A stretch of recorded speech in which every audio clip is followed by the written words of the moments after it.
Ozzy Osbourne, the Prince of Darkness. The man's a goddamn force of nature, a riff-spitting, bat-biting icon. To celebrate his induction into the Rock and Roll Hall of Fame, we're diving into the belly of the beast. We asked some of metal's heaviest hitters to share their favorite Ozzy tracks. We're talking Black Sabbath, solo career, the whole damn thing. This ain't just a playlist, it's a testament to the power of Ozzy's music. So, crank it up, bang your heads, and let the darkness wash over you. The first time I heard Black Sabbath, man, it was like the earth cracked open. It was as if the very fabric of reality had been torn apart, revealing a raw, primal energy that I had never experienced before. This wasn't just music. It was a goddamn exorcism. Each note, each scream felt like it was purging something deep within me, something dark and hidden. Sharon Den Adele from Within Temptation, she gets it. She understands the power of this music, the way it can transport you to another realm. She calls it atmospheric, dark, timeless, and she's right on the money. It's like stepping into a shadowy world where every emotion is amplified, every fear and desire laid bare. That opening riff, those church bells, Ozzy's voice echoing like he's summoning demons. It's the sound of heavy metal being born. It's the birth cry of a genre that would go on to influence countless bands and generations. The song grabs you by the throat and drags you down into the abyss. It's relentless, unyielding, and utterly captivating. It's not afraid to be ugly, to confront the darkness head on. It revels in the shadows, embracing the parts of ourselves we often try to hide. And that's what makes it so goddamn powerful. It's a force of nature, a raw, unfiltered expression of the human experience. It's a reminder that music can be more than just pretty melodies and happy lyrics. It can be a cathartic release, a way to confront and process our deepest fears and emotions. It can be a battering ram, a punch to the gut, a descent into the darkest corners of your soul. It's a journey, a pilgrimage into the heart of darkness, and it leaves you changed. It takes me back to the origins of heavy metal, to a time when music was raw, unpolished, and brimming with untamed energy. It's a reminder that sometimes the most powerful things come from the darkest places, that in the depths of despair and chaos, we can find a kind of beauty, a kind of truth that resonates deep within our souls. You want to talk about a song that stood the test of time? Look no further than War Pigs. This song is as relevant today as it was back in 1970, maybe even more so.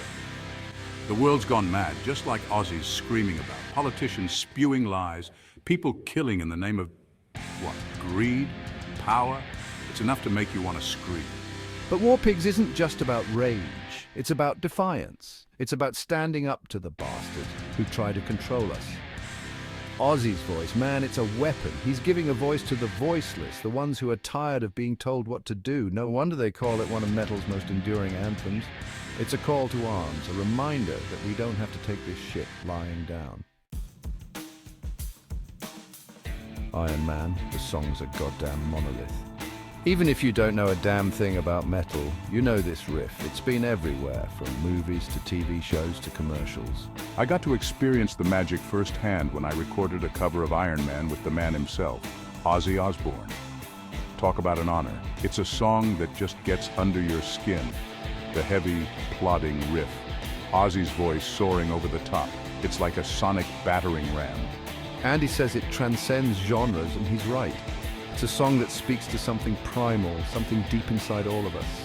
It's a reminder that even in the darkest of times, there's still hope. Chapter 4, Black Sabbath, Sweet Leaf, An Ode to the Herb. I remember the first time I heard Sweet Leaf. That cough, man, that goddamn cough. It's iconic. You know Ozzy's about to take you on a wild ride. Scott Hill from Fu Manchu gets it. That song, it's a goddamn experience. The riff is pure Sabbath, heavy and bluesy at the same time. And Ozzy's vocals, man, they're just dripping with swagger. He's not afraid to sing about his love for the herb, and that's what makes it so goddamn refreshing. This wasn't some sanitized pop song. This was real. It was raw, it was honest, and it was a big middle finger to the establishment.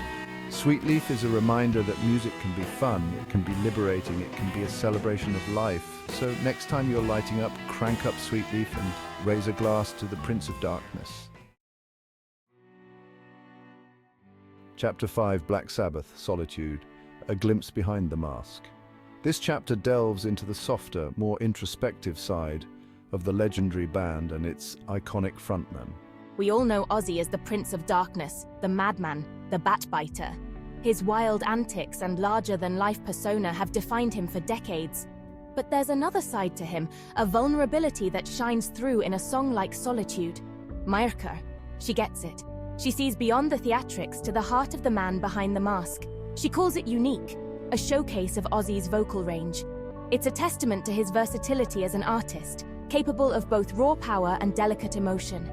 This ain't your typical Sabbath banger. It's not the heavy, riff-driven sound that fans might expect. It's stripped down, almost fragile. The acoustic guitar sets a somber tone, creating an intimate atmosphere. You can hear the pain in Ozzy's voice, the longing for connection. It's a raw, unfiltered glimpse into his soul. It's a reminder that even the darkest souls crave solace. The song speaks to the universal human experience of seeking comfort in times of despair. The acoustic guitar, the mournful melody, it's like a glimpse into Ozzy's soul. It's a side of him that's rarely seen, but deeply felt. It's a side of him that we don't often see, but it's just as powerful as his more bombastic persona. This reflective side adds depth to his character. Myrka admires how the song breaks from the typical metal themes and ventures into folk territory. It's a bold move that pays off, showcasing Ozzy's range and depth. Solitude is a song that stays with you long after the music fades. Its haunting melody and poignant lyrics linger in the mind. It's a reminder that even in our darkest moments, we're not alone. The song resonates with anyone who has ever felt isolated or misunderstood. There's always someone out there who understands, who feels the same pain, the same longing for connection. Solitude is a testament to the power of music to bridge the gap between souls.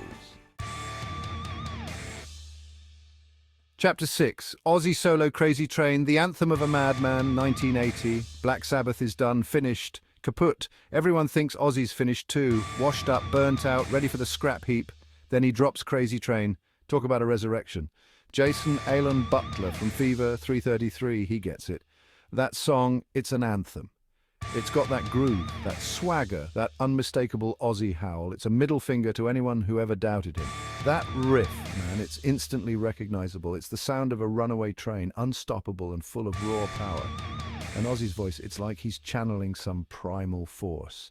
He's singing about the madness of the world, the craziness that surrounds us all. Chapter 7, Ozzy Solo Mr. Crowley, a descent into the occult. Mr. Crowley.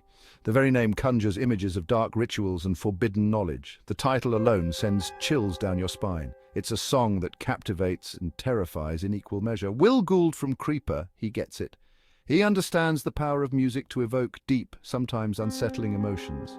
That haunting intro, those eerie synths, it's like stepping into a gothic horror film. The atmosphere is thick with tension and mystery. You can practically smell the incense burning, feel the weight of the air as it fills with the scent of ancient rituals. Ozzy's always been drawn to the dark side, the occult, the things that go bump in the night. His fascination with the macabre is evident in every note, and Mr. Crowley is his masterpiece of the macabre. It's a song that delves deep into the shadows, exploring the unknown.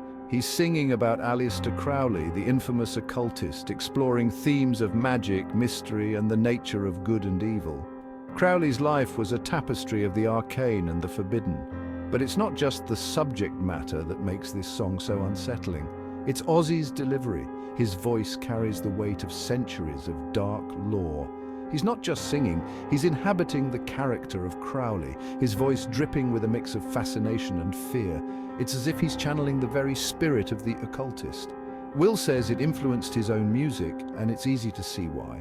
The song's dark allure is irresistible to those who walk the line between light and shadow. Mr. Crowley is a masterclass in atmosphere and storytelling. Every note, every word, is meticulously crafted to draw you into its dark embrace.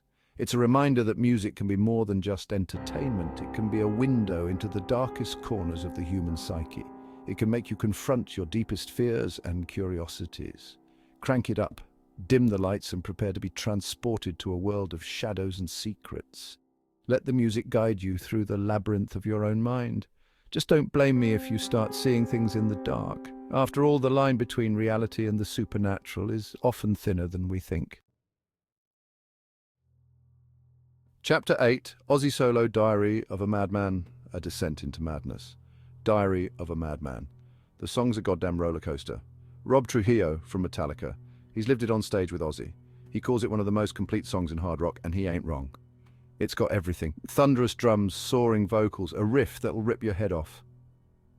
But it's more than just a collection of great parts. It's a journey, a descent into the mind of a man on the edge. Ozzy's voice, man, it's something else. He's snarling, he's screaming, he's pleading for sanity. You can hear the madness creeping in, the walls closing in, the tempo shifts, the dynamics change. It's like the song itself is losing its mind.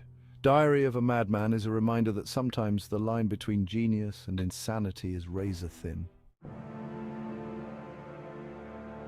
Ozzy Osbourne, the Prince of Darkness, the godfather of metal. Call him what you want, the man's a legend. He didn't just influence heavy metal, he goddamn invented it. From Black Sabbath's doomy riffs to his own brand of batshit crazy solo insanity, he's been pushing boundaries and scaring the shit out of parents for decades. He's a survivor, he's a fighter, he's a goddamn force of nature. So crank up your stereo, raise your glass to the man, and let the darkness wash over you. Ozzy's music will live forever,